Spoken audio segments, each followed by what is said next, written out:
walking down the street. I do want to say to Doni and many of you in this room that over a very long career in this city, all of you have helped me and my colleagues tell the truth and to try to tell. I may not look like you and you me, but Take my hat off. I'm from South Carolina, so I just...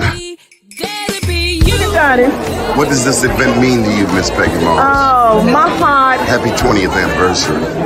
my heart is about loving up on my sisters. Do you know what it feels like to have your sisters in the room? Done. And dare to be different and unique. I'm gonna be the best me I can be by letting His glory shine through. I am beautiful, I am blessed, but not just what you see in the flesh. I'm free from people, free from myself. There's The doctor lived next door to the janitor, to the reverend, and the lawyer. We were together. Now we get so high and mighty that you create stress for your society because you don't like poor black folks either.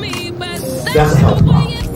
Get yourself together so I can stop being taking care of geriatric people and get back to pediatrics. I thank you, Doni, for all you've done. Let's keep doing it all the more.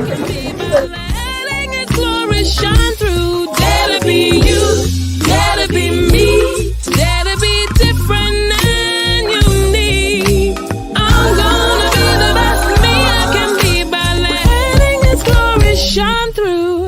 And I dare you, I dare you, I dare you to be you.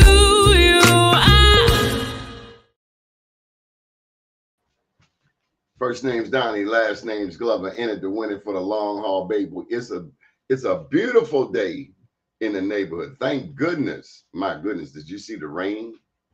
Did you see that rain last night? Thank you, Lord. I was talking with Cynthia Brooks this morning over at the B. Gaddy Family Center on Chester Street. And she said, thank God that she wasn't, thank God that she didn't have to sleep outside in that rain. You know, a lot of times we don't think about how fortunate we are. If you have access to this internet thing and, you know, you're blessed. You got lights, you're blessed. You got running water, you're blessed. You got clothes to wear, you're blessed. There are people, black people around the world, and all kinds of other people, Latino, what have you, who would die to be in our shoes. But we are blessed. So thank you, Lord, for helping us to make it through the night. It was a flood watch until 2 a.m. and that rain was coming down. And we need the rain. But just thank God for those of us who didn't have to sleep outside in that rain. We're going to get to our guest this morning, Mr. Adrian Harpool. Mr. Harpool gave me one of my first contracts when I first started my business, and I will never, ever forget about it. How you doing there, Mr. Harpool? Good morning. I'm doing fine, Mr. Glover. Thank you for having me on. And I'm glad to have, if in any small way that contract led you to get some of the fuel and continued your trajectory to where you are today. I'm glad to have done that. Yes, sir. You know, that's the whole story behind these Black Wall Street Awards. I was just getting started in business, and my dad said to me, God rest his soul, he said, Doni, if you get out there and try, somebody might see you and they might help you, but you will never know if you never try. So when I see people, you know, starting off their business, what's his name? Jim Peterson sent the young man, he pretty much nominated him for a Black Wall Street Award. Young man, he has about 25, Brandon Clayton. You know, we jumped at the opportunity. One, we get to get a plaque on his wall but two, more importantly, passing on that shot of hope. What you know about the shot of hope, Mr. Harpool? Man, that's it is it's critical. I mean, it's a turning point. I mean, well, like the COVID boosters, we need multiple shots of hope.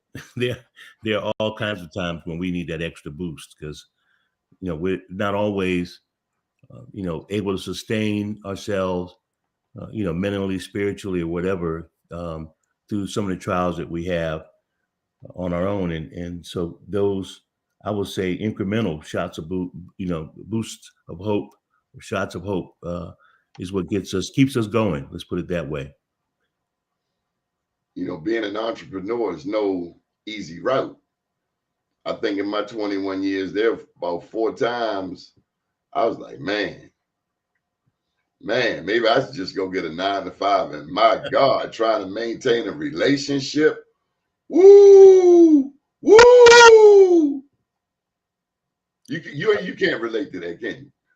I can clearly relate. Just yesterday, I was hosted an event with Governor Moore, and he gave a very inspirational talk. But in the course of his talk about his commitment to minority businesses and how he wants his administration to be accountable, he shared that he was creating a new position within his government as an ombudsman for the minority business program. So when people have problems and challenges in that environment and need somebody to intercede for them, to be an advocate, and to, in some kinds, negotiate settlements or outcomes for that.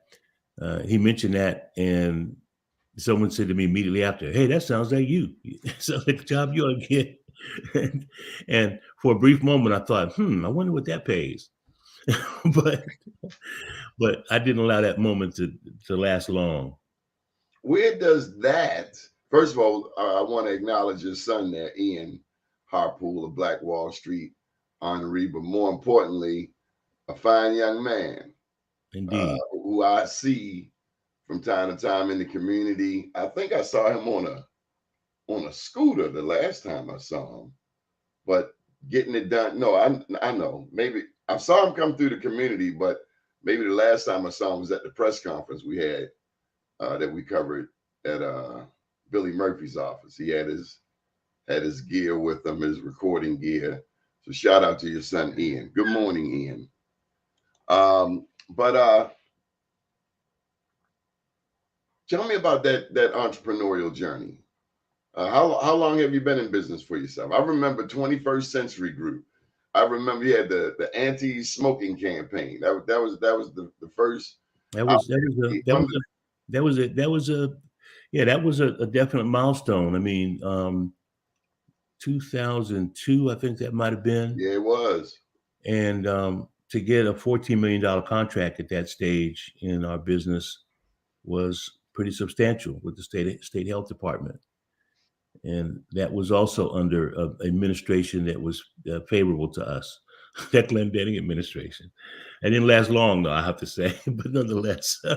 But you employed people, and I'm proud to say you employed Black people. We hired 20 people to work on that on that contract, and we're fortunate to keep a number of them around after that. In fact, Willie Flowers, some of you all know, or you know for sure, who's prominent with NACP and now is at the Public Defender's Office, the State of Maryland Public Defender's Office. But Willie made he migrated to Baltimore from DC as a result of us hiring him to work on that. And a number of people that have gone on to do some good things and are all over the landscape, we were able to bring on our team to carry out that work. And it was a good building block for us in those days. Mr. Harpool, I've returned back to Morgan State University to finish up my master's. They have a program called Morgan Completes You. Mm-hmm. I've heard about that. And the past 4 weeks have been just awe-inspiring. But I'm reminded of something I learned early on in the program over 20 years ago that's so very relevant still today. It's called political economy. political economy is the interrelationship of politics and economics. And I was reading something yesterday as it relates to my capstone project, where just that, you know, you and I have been involved in a number of political campaigns, but would you agree that if the politics does not translate into economics, then we have absolutely nothing? Well, yeah, I mean, and it does translate into economics. It just depends Oh, on. I mean, for us. Well, it just depends on which end of that stick you get. So, I mean, that's the whole point of us working with this person, that person. Yeah. We expect them to bring back the bacon. And this one particular piece I read talked about the entrepreneur, you and I, in our community, the Black entrepreneur. We are the biggest risk takers out there. The very nature of what we do is risk taking.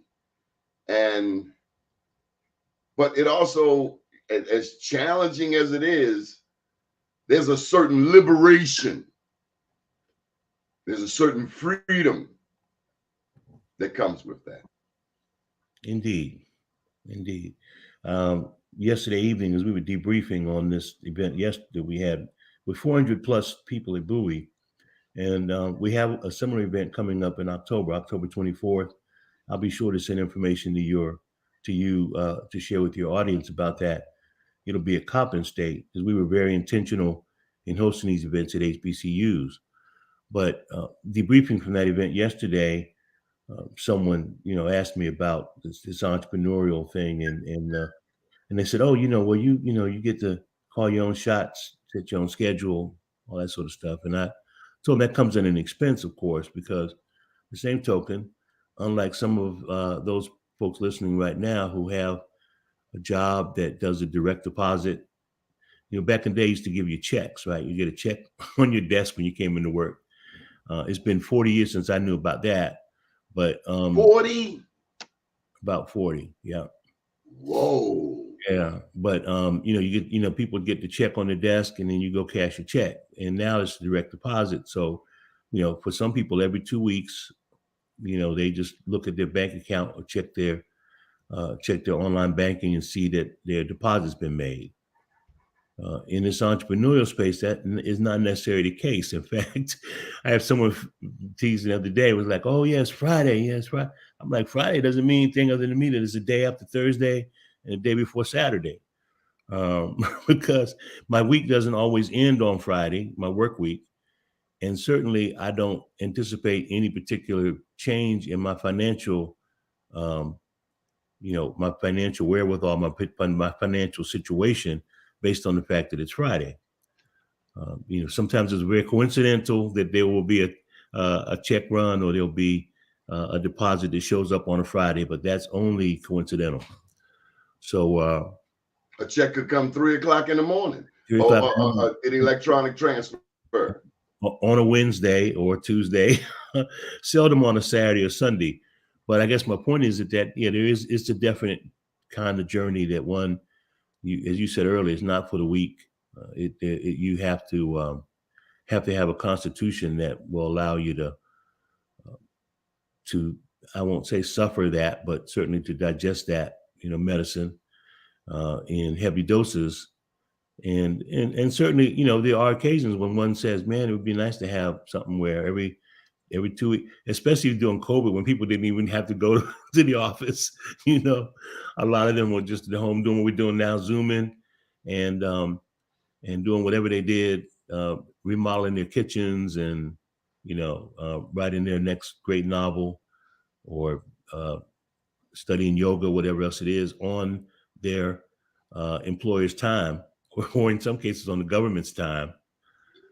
But entrepreneurs have to grind. It's like Rick Ross said, every day I'm hustling. You can't sleep on this stuff and expect there's going to be anything on the other end. You know, a friend of mine, Alexis Coach, said you got to watch it when your friends over 50 start quoting rap lyrics. I feel you now. Well, I'll give you. How did? Well, I'm gonna quote another one for you real quick, which I know you appreciate and you've heard, and some of your listeners.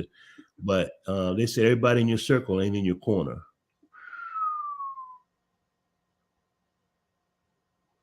So that's Yes, one. sir. That's one to chew on. But you were mentioning politics. I will make the point that as we look at this Supreme Court and recently what happened as a result of affirmative action, elections have consequences,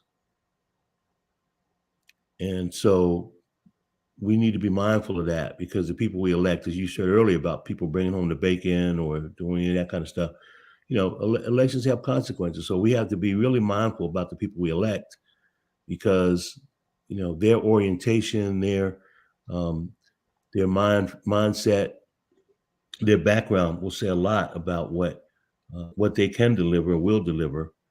And also what's important is who supports them, where their resources come from.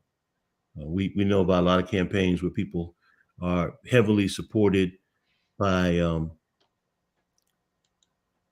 various sectors of the community or industries, you know, that will then rely heavily on them to come through with the promises that they made to get those contributions. And consequently, the question is, do those promises, or do the deliverables in those cases, do they align with our needs? Do they align with, you know, with our philosophies, with our politics? And so we really need to define our own politics, and then we need to, you know, find candidates that reflect those politics, and we need to support them. And I would say not just supporting them as in going out to vote for them that day. That's so minuscule in the big scheme of things. It's tough enough. You know, you and I have worked on many getting people to register to vote thing, getting people out to vote. But that's like 1% of the big picture. Right. Yeah. If you didn't shape some expectations, and when I say you, if we as a community did not shape expectations for candidates around what we expect and what we demand, quite honestly, because, you know, politicians in effect work for us. They are our employees. And people oftentimes forget that. They are our employees, and so they're there to do our bidding. They're there on our behalf in whatever body it is that they represent us in, whether that's the state whether that's the U.S. Congress, the state General Assembly, locally at the city council, at the mayor's office, or wherever else it is.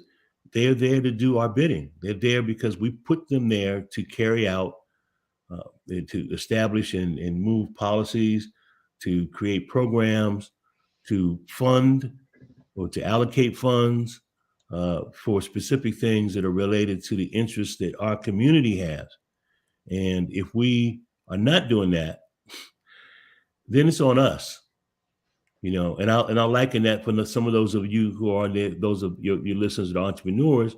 But, you know, basically, if you hire a staff person and give them no requirements, I don't tell you when to show up. We have legislators and people who don't show up to vote on bills, right? And you can look at their voting record and see when they, you know, how many votes they missed. You know, what they voted for and against is important, clearly. But what you also want to hone in on is the votes that they missed, because sometimes there could be a very critical issue at stake, and their failure to be there, their failure to vote in the direction that we need them to on critical legislation. Again, elections have consequences. Those bills either pass or don't pass. And sometimes it's very strategic when we talk again about the interests that support them financially. You know, sometimes it's not a real legislator voting for something. It's their absence from the vote that can have the impact that a particular funder or supporter has compelled them to do. So it'd be real convenient if you weren't there on Friday for the vote on whatever it is that impacts my business or my industry.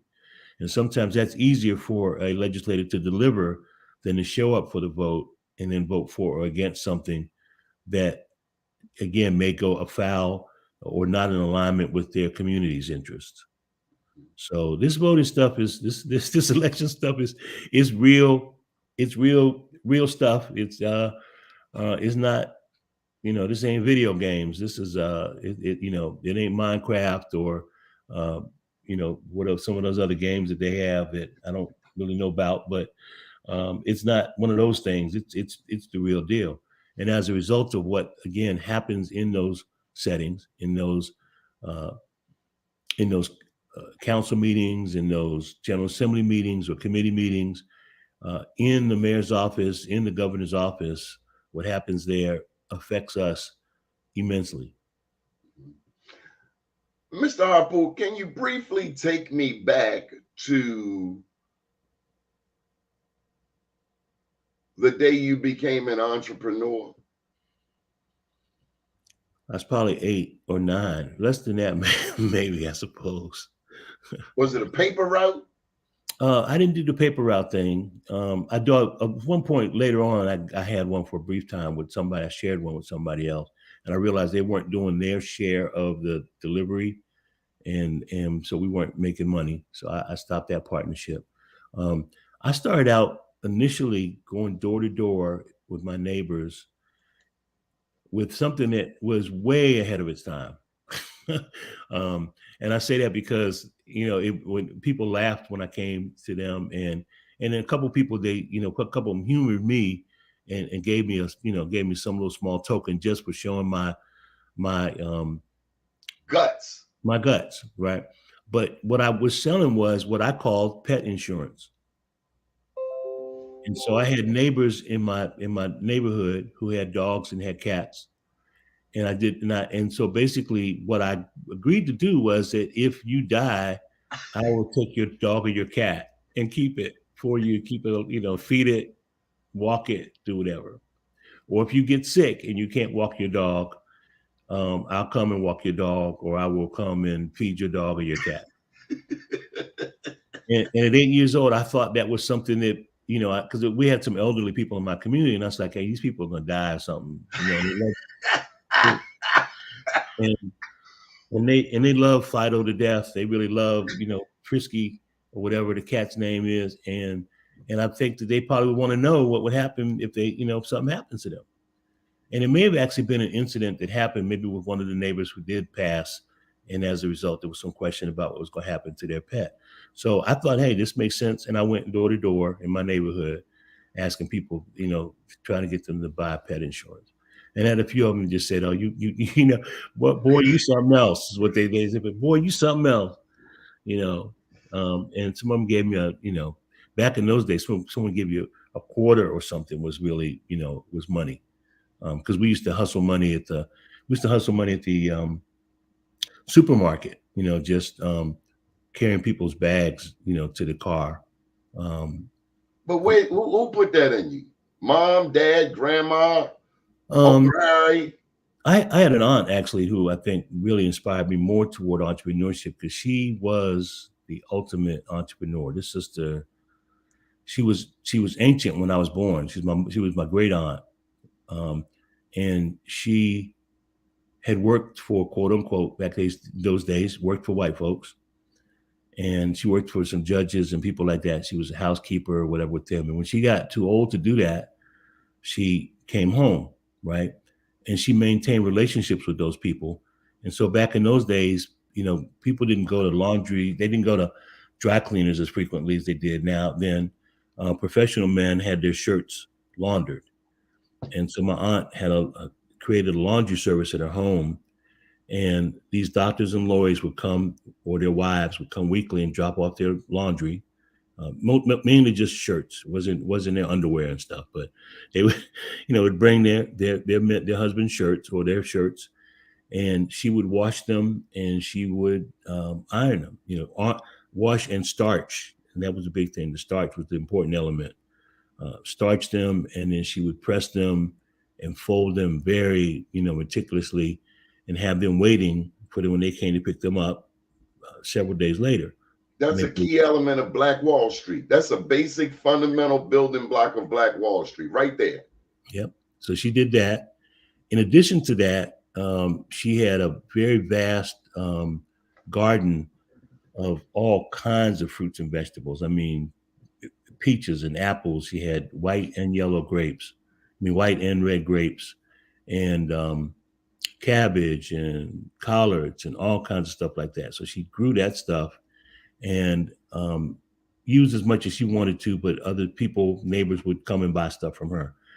Her house was next door to a car wash, and the car wash guys it was in a residential area, so there were no stores or restaurants nearby, and she would actually prepare lunch, and they would come and buy lunch from her. She would hot dogs and hamburgers and whatever. And I mean, so this sister was just every kind of which way. And Donnie, I'm gonna tell you what really the nexus of that entrepreneurship and politics came together. And my first exposure to politics was through that aunt, who was Republican, by the way, at that time. Most blacks were, or a lot of blacks were. When elections were held, and remember I told you she had worked with these judges and judges and lawyers and people, right? So she had a hookup so that when elections day came, her house was used as a polling place. So my cousins and I would be employed by her to clean up she had a really large living room, a real big parlor and front porch, clean all that stuff. We moved all the furniture out of those rooms into other rooms in the house and cleared those rooms. And then these people would come, because I had no idea. I mean, I'm talking about now, 9, 10 years old. People would come and they would put voting booths in her living room. And then on election day, the election workers would be posted out in front of her house in either direction at whatever the law required distance. And they'd have those signs, don't come past this point. And people from the neighborhood would literally come in her house and cast their votes on election day. And she got paid for this, of course, because one of the judges or somebody she knew was engaged or part of the election board, and they had designated her house a polling place. So when I talk about people having hustles, her sister made money every which kind of way. All year long. But it also exposed me to, again, the electoral process at a very early age, in trying to understand what this was and why these people were here and why she had the juice, because people would ask her who to vote. Her name was Bertha Dunn. Bertha, who you voting for? Who should we be voting for? And she literally would tell people, her neighborhood, as many of the people now in our communities around Baltimore and other places, there are those kind of unofficial community leaders, but influencers, they call them now, right, on social media. Those influencers would tell people, and they knew because she was connected to the judge, and she was the person who, and if they thought enough of her to put the polling place in her house, clearly somebody thought she knew something, and they would ask her for advice about who to vote for. So that's where I saw the connection between politics and entrepreneurship. So that's a great segue into yesterday. Who were you hanging with? The governor. And the treasurer was there as well. Derek Davis. Derek Davis was there as well. So your auntie, wherever she is smiling on you. Clearly she is. And beyond that connection, but the fact that I'm hustling. Because when I get off this call, I'm going to be doing the next thing. So what happened yesterday? What was the event? So I was real tempted. I learned about it a little late, but I was very tempted into driving down. Yeah, I didn't compel you because I knew we were going to be doing this event at Coppin, and I thought that would be probably closer to where your audience. I love PG. You see Irvin Reed and all them cats from PG on here. Yeah, that's true. So back in February, one of the first acts that the governor executed was a executive order compelling the state agencies to be accountable for their MBE or minority business enterprise spending. Now, was this just rhetoric? Is this something we've seen before?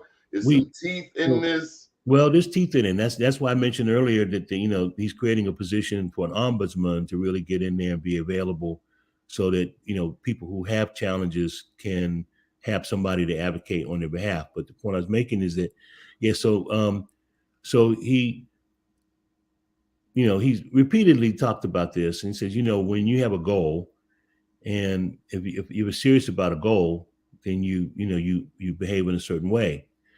And I think, from what I understand, like the average, so for the 29% that state goal, last year, the average agency did 6%. 6% on 29%, almost what? A fifth, 1/5 of the goal. Correct. And we got to credit Martin O'Malley for pushing the goal to 29%. C4, other people were a part of that, but our people that we have supported in one way or another. So this is, and that's going back 15, 20 years. It's going back that many years, yeah. And so the point is, you have this goal, and people are not taking it seriously. And people who run these agencies, people who make those decisions. Correct. And largely because they haven't been held accountable by the governor or anybody above them, right? So you have the goal, the agency has the goal, they meet it or don't meet it. You have people coming in, about this, where people come in and ask for waivers because they say, we can't find, nobody to, no African-American, women-owned, Asian-owned, or whatever people to do this particular task. They want a waiver. So yeah, we don't want a goal at all on this particular contract because there's nobody out there that can meet it. In other cases, they will get an agreement to reduce the goal from the 29% on the front end and say, we only 17% is all we can do. Derek Davis told a very compelling story yesterday about his situation, about an agency coming to him in the middle of the public works meeting, and they brought this particular contract in, and it was supposed to be, the 29% goal. They came back and said they couldn't do it. The best they could do was 6% or something like that, 8%. I think it was 8%. And, he said the meeting was going forward, and he decided to stop it. He says, no, what? No, they can't. I can't accept this. I can't accept this. And so. And that's what we need him to do. That's what we need. The treasurer, the governor. Who's the other one? The other one's the comptroller. The comptroller. Learman. We need them to he said, regularly go back to the drawing board. Reject those things. Go back to the drawing board and come back to me when you can meet your initial goal. He said that, so he said whoever that contractor was determined at that point, okay, looks like they're not playing. Right, they're not playing. You gave them 2 weeks to come back in 2 weeks in the next meeting, and otherwise this thing's gonna go. Otherwise, I'm gonna have this put back out to bid again, right? Because this is the company that had already gotten the contract, had already won the contract, but they were coming in with this minimal minority participation. Faking. So he said 2 weeks later they came back at 25%. Damn Skippy. You have not because you asked not. He said they came back with a 29% MBE goal. And he said, because he said, I want a minimum of 20%. They came back with 25. And he said, so why couldn't you have done that the first time? Now, 25 still ain't 29. But it's a hell of a lot better than 6. Right. And so that's really, that kind of underscores the tone of the event that we had yesterday. The governor had the heads of, so we had 40 departments participate in this event with an opportunity for them to meet directly with minority contractors and or people who were just getting started and wanted to understand what this whole thing was about. So we had 40 departments represented. We had 7 of the department secretaries there who wanted, again, to demonstrate their seriousness and be held accountable. So that's really what this event was about. We did a number of other things.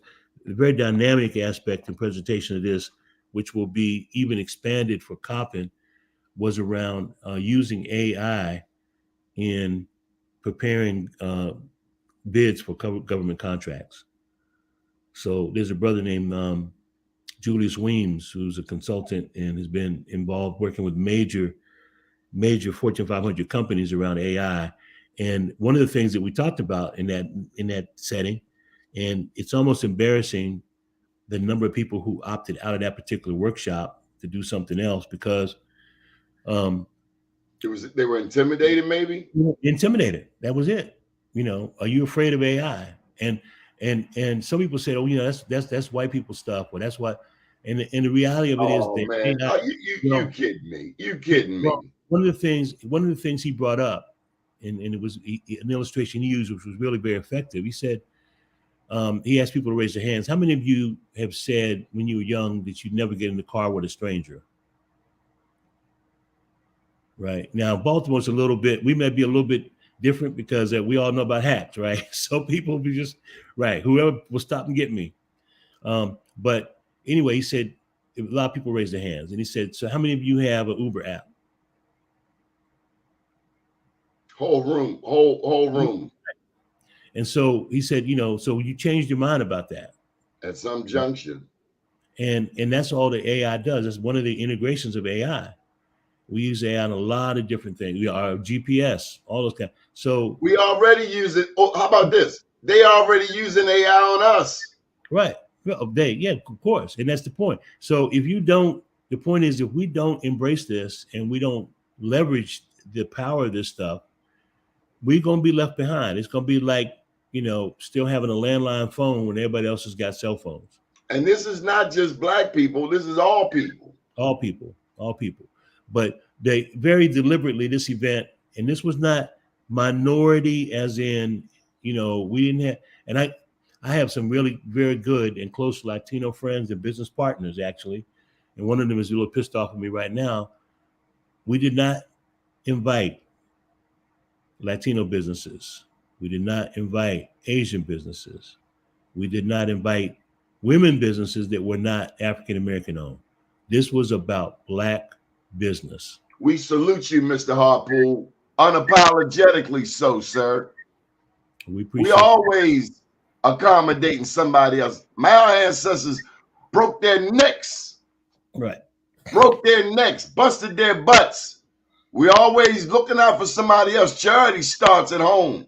As a matter of fact, do they invite us to their stuff? There's a Latino business conference coming up next week, and you asked me if anybody sent you a notice about that to promote. Probably not. So, that is very intentional, and the governor spoke to that. And one of the things, and I guess in full disclosure, because there may be people here who would know about this, and others who wouldn't, and I know that you're aware. I took time off on my business over a year ago, to work on the governor's campaign as a consultant.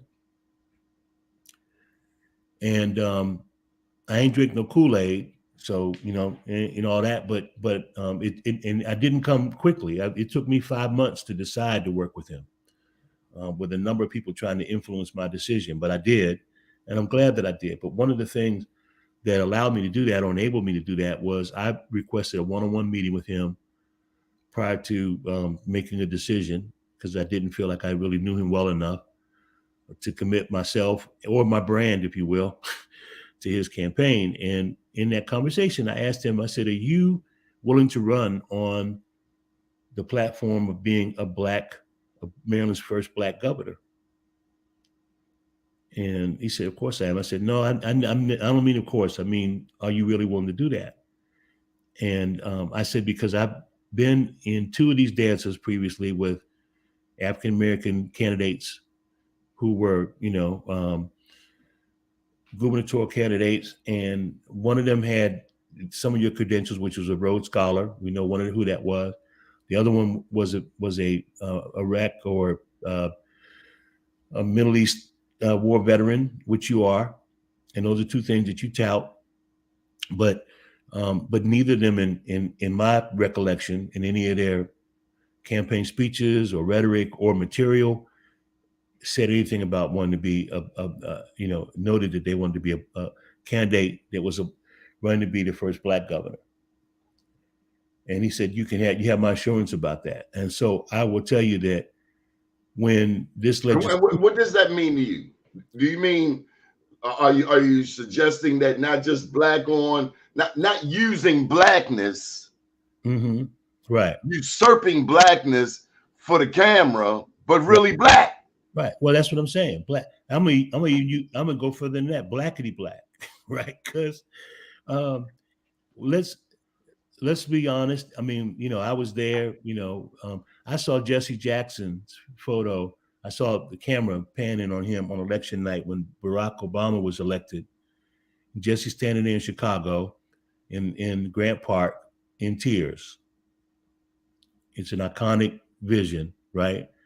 And that's after Jesse, as we know, had discounted Barack and said some stuff when he thought the mic was off in an interview he had, right? And used the N-word in referring to Barack.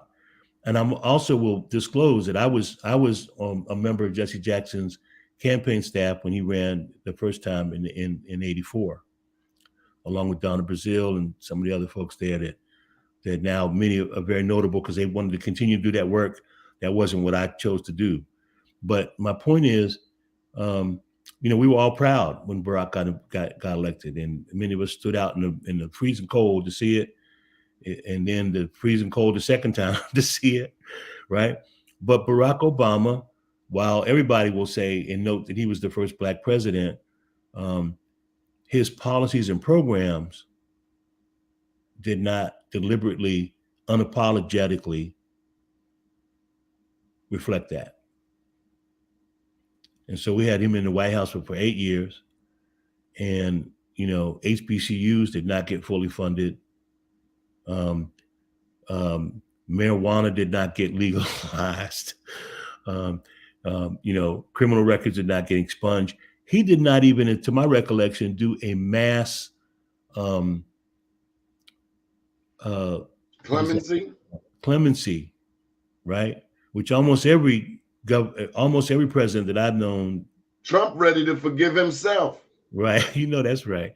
But almost every president I can recall toward the end of their campaign did this mass clemency thing with like hundreds of people, right? And he easily could have done that specifically for people who had been arrested on marijuana related charges that were not criminal intent to distribute. Especially when the white boys making money selling weed legally now. Right. So, not if charges that were not related to intent to distribute, but just simple possession. So hundreds of thousands of Black men and women could have been freed. Records could have been expunged with a single stroke of a pen. So I take it that left a certain taste on your mouth, like, we're pushing for these Black candidates, but what does it really mean? Well, how does it translate into progress for us on the block? And that's what I get back to that point of being earlier. We talked about alignment, right? Because these candidates, their policies, their perspective has to align with our needs. But by the same token, we have to have, as I said before, as a community, we have to develop leverage, right? Because the fact that we just voters is not enough. As individual voters, you can pull any of these guys up or gals up on the street and say whatever you want to say to them, and they'll nod their head and say you're right, and they'll ask their assistant to take your phone number, right? Well, y'all done that, here's my card, or here's whoever, get in touch with them, and the call goes into a black hole, and you never hear from these people. So, so that is critical, and I think it's very critical in the elections that we have coming up. There isn't a gubernatorial election right now or anytime soon. I think we're on solid ground with West Moore as far as I'm concerned. How do you hold yourself accountable? How do you, what is the benchmark that you have for yourself so that 4-8 years from now, when you look back, you'll say to yourself, you can look yourself in the mirror and know that you did what nobody else did. Well, so for one thing, again, this executive order, when I saw that in September, one of the first acts as governor, when he signed that executive order, it said to me, okay, this guy's serious. He told all of the agency heads back then that you had to come back here with a plan. Quarterly, they have to report on a quarterly basis what their progress is. And so again, as a business person, his background says, if you're not tracking your progress on a particular goal, right? That's where the breakdown comes. So an example that I'm going to use around, go around that 30% off to 30. I mean, that 29% off to 30 right now for the purposes of my limited math skills this early in the morning. I have not had coffee. So if your goal is 30%, right, in the course of the year, then in the first quarter, you need to have at least gotten 7.5% toward that goal. By the middle of the year, by 6 months out, you need to be at 15%. So we're going to check in the first 90 days where you at. How close are you to the 7.5? Did you exceed that? Oh, that's great. Are you below the 7.5? What's the problem? Next 90 days come 6 months in, you ought to be at 15%. If you're 15%, you're on track. If you're over 15%, good job, keep it up. If you're below 15%, again, what's the problem? Are you at least at 7.5? Are you at least at 10? Are you at 12, right? Otherwise, you ain't trying. So we don't wait. This again is you think about student in the classroom. We don't wait till you get to the end of the year and say you failed. You get deficiencies along the way if you don't make the goal. Correct. So that's one of the things. That's one of the things that I appreciated about the way this was being done, because it's not just, rhetoric. We are going to be checking. There will be reports out, and there's going to be a report released on all these departments for their previous year, so we can see where they were already, right? What have they done already? And then we can now we know who the culprits are, who the problem children are, the ones that really need help, the ones that need a tutor, right? And we need to be fired. So let me ask you this, Mr. Harpool. Mm-hmm. For those out there who don't understand the significance of minority business enterprise certification, what about the bigger picture? As you know, not every Black person is certified, wants to be certified, or have ever been certified. What else can this first Black governor do to spur a spirit of Black Wall Street here in the state of Maryland? So some of that, I know the work is being done. And again, I'm not working in his administration, so I'm not going to. What would you like to see? Well, what you would recommend, advise? One is less complicated process for even starting a business and getting a business legally registered. 2, there could be some tax incentives for people, because the notion that if I have a job now and then I take on this side hustle that creates a new business that could potentially create a job for someone else, I shouldn't be in fear of being penalized for that economically or from a tax perspective.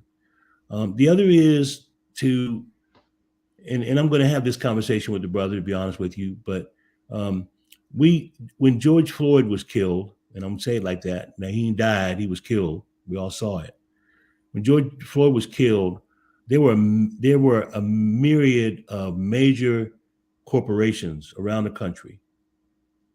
Chief among them were banks and others who made these really lofty pledges of what they're going to do. They created these diversity departments and all this kind of stuff. DNI, is where we learned, but also commitments to make loans for home ownership, for businesses, so on and so forth. No one is held in the task around that.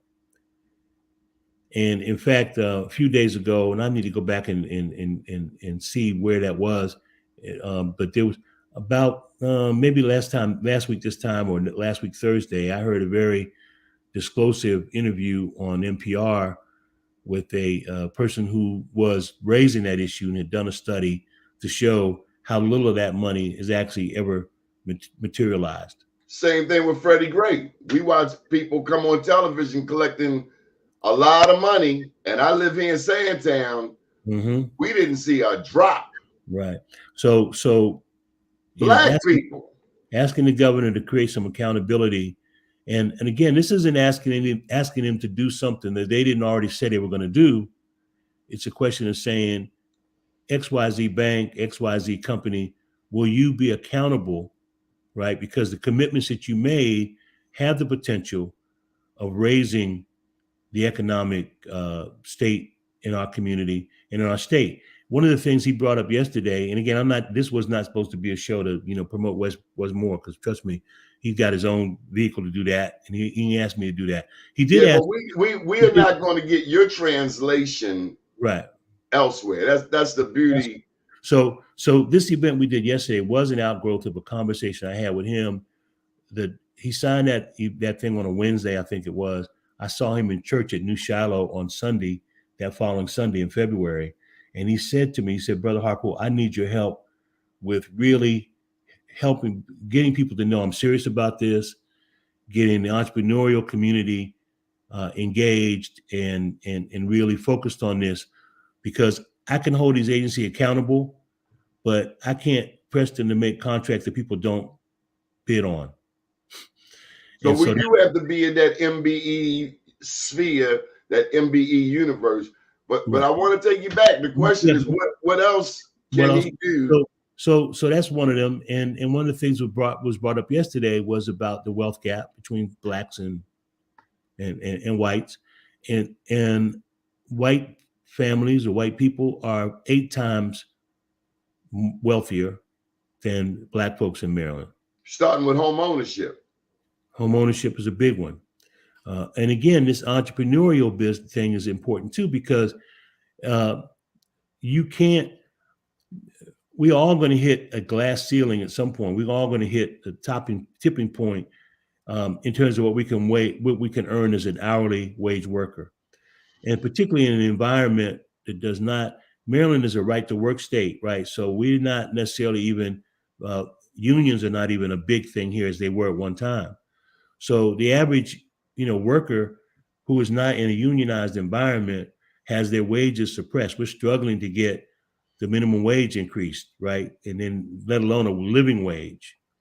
And so we stay in this cycle of poverty because people can't earn enough.